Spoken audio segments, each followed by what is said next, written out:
கடலோடு மேகம் உற்பத்தியானாலும் உப்பு தண்ணீரை மேகம் ஒருபோதும் சிந்தாது.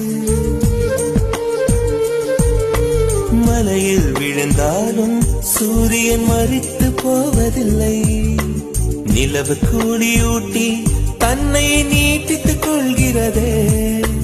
மேகமாய் நானும் மாறேனோ, அதன் மேன்மை குணங்கள் காண்பேனோ.